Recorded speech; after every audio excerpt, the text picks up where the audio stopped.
Well, this is a sequel to my last video where I flew to Berlin for lunch. Yeah, as you can see, I had a really lovely day in Berlin. The weather was absolutely amazing. Yeah, I was able to get a walk around and see some of the major sites. Yeah, what was actually quite a nice day. And obviously I did go and have a lunch as well, so I was able to have a bratwurst and fries, or currywurst to be more specific. And yeah, it was just being able to sit down by the river here and eat that. And I think that was a perfect day out. And for £35 return, I think that's pretty cool value.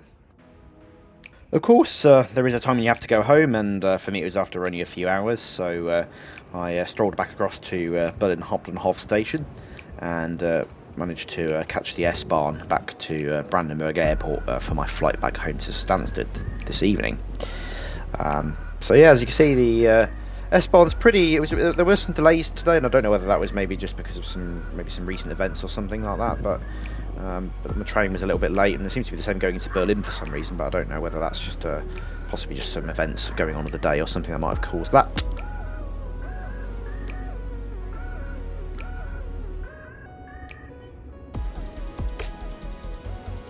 I didn't have any bags when I was back at the airport, so I went straight through security and got to the duty-free shop. And yeah, it was pretty interesting. The security, again, had a very good sense of humour. Interesting enough on the German side as well, just like in Stansted that day. I mean, there weren't any particularly good bargains here. I mean, most of the chocolate and stuff I could probably buy in my local Sainsbury's for about half the price, but yeah, but perhaps there were some good deals on alcohol or something if you wanted any of that, but I wasn't really in the mood for buying alcohol that day. But I did buy a little bit of chocolate to take home just for my family as well.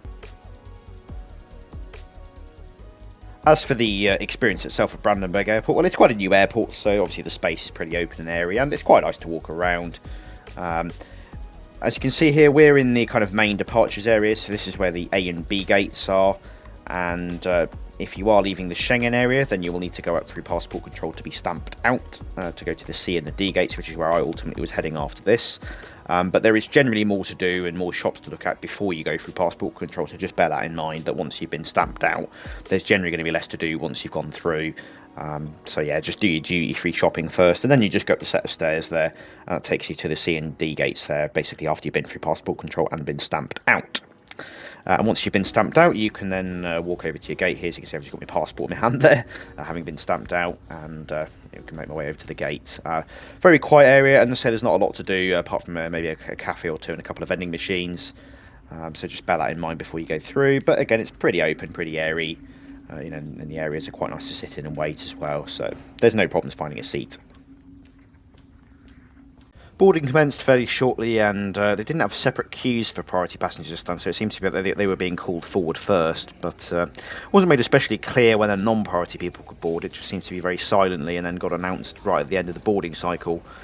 So in the end, I think in the end I just decided to join the queue at what seemed like an appropriate time, and yeah, it was fine. Didn't seem to be too bad, and yeah, though communication probably could have been a little bit better.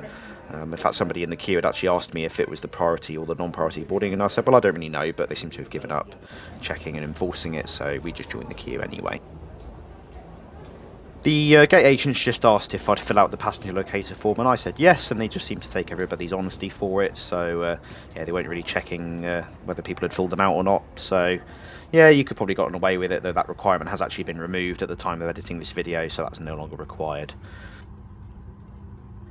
And I'm sat here in seat 26A, which, very interestingly, we actually boarded this flight via an air bridge, which for Ryanair is actually quite a rarity. Never known that before. So yeah, but again, you can actually see it's got the Malta Air branding on the seats here as well, given this is again all operated by the joint venture between Ryanair and the Maltese government. But you know, the experience is much the same. Seatbelt, lift the buckle cover. In case of a loss of cabin pressure, masks like this will drop automatically from the panels above your heads. Remain seated and pull down firmly on the mask to start the flow.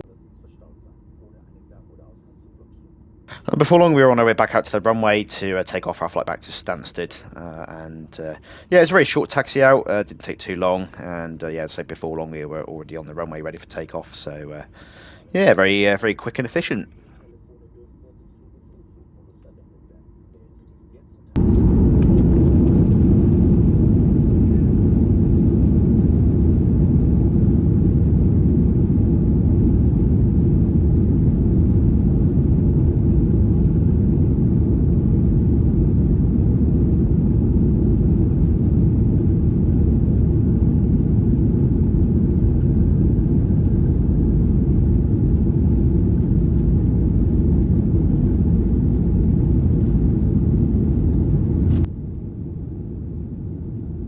Seemed like quite a long takeoff this, don't know why, but just how it felt when I was on the flight.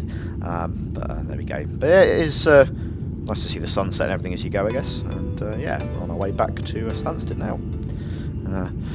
Airport's always very interesting to see, especially you see how sort of it does seem pretty quiet, but I guess Berlin's not really the main airport serving Germany. I mean, certainly the place of like Frankfurt would generally be a lot more busy than Berlin is, but yeah, still interesting to watch nonetheless. And yeah, we took off into the sunset.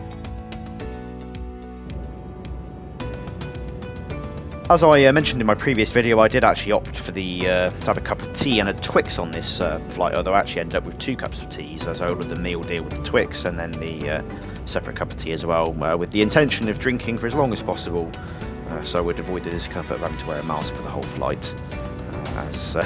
Yeah, I do suffer a little bit with the sort of sneezing and stuff, and I do find the mask makes it worse, so that's why I thought if I drink a cup of tea, I can kind of justify not wearing one for as long as possible. It was okay though. I mean, you can't exactly get a cup of tea and a Twix bar wrong, but I probably wouldn't advise going for the cappuccino or latte that they do advertise in the in-flight menu, as I'm not sure you would get exactly a cappuccino given the equipment that's available on board aircraft nowadays.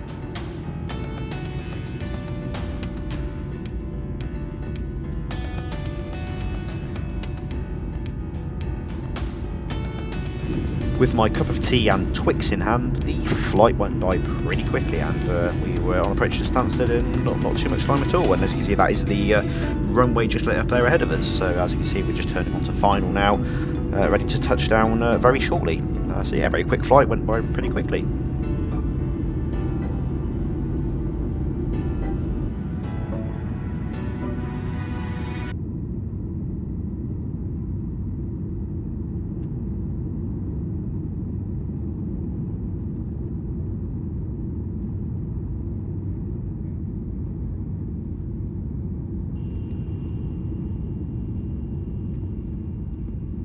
And brace yourself for touchdown here. Yeah, that was a pretty hard landing. That's probably the hardest I've ever had in my life. And I know Ryanair are known for the hard landings, but my god, I think I had back pains for the day after that. Blimey.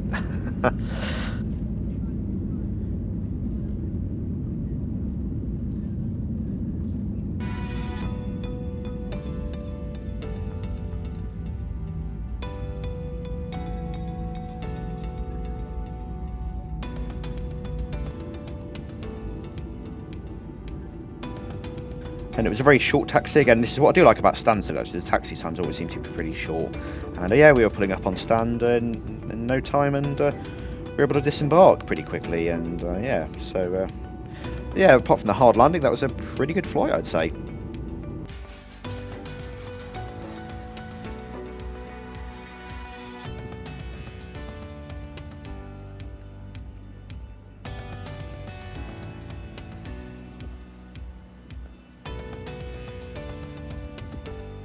All in all, a pretty positive flight, and you know, I think really to summarise, I think with Ryanair, as long as you understand all their fees and how their processes and everything work, they're a pretty good choice actually as an airline. And you know, 35 quid return to Berlin for a day out is pretty good value, I'd say.